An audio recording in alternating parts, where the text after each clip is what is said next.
Hello everyone, तुम्हाला quick फटाफट बनणारी हेअरस्टाईल बघायची आहे का? चला तर मग आपण पाहूया.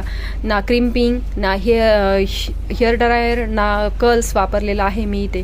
तर हॅलो एव्हरीवन, मी आहे उर्मिला मेकओव्हर आणि हेअर आर्टिस्ट. तर इथे मी 4 ब्रेड तयार करून घेतलेले आहेत आणि 4 ब्रेडचे मी परत वेणी घालत आहे, म्हणजे ब्रेड तयार करत आहे.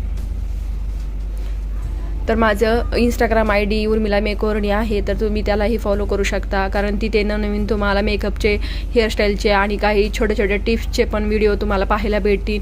त्यातून तुम्हाला काहीतरी शिकायला भेटेल नक्कीच. तर मी इथे ब्रेड तयार करत आहे प्रत्येक पोणीचा, आणि त्याला मी शाईन आणि हार्ड स्प्रे दोन्ही मारत आहे आणि स्प्रेड करत आहे प्रत्येक पोणीला. कारण जर तुमचे जर पातळ केस असतील तर तुम्ही छोट्या केसांना, पातळ केसांना पण असं थोडंसं बाउन्सी किंवा मोठं बनवण्यासाठी ही हेअरस्टाईल करू शकता. तर हेअरस्टाईल ज्यांचे ऑइलसुद्धा असेल ना,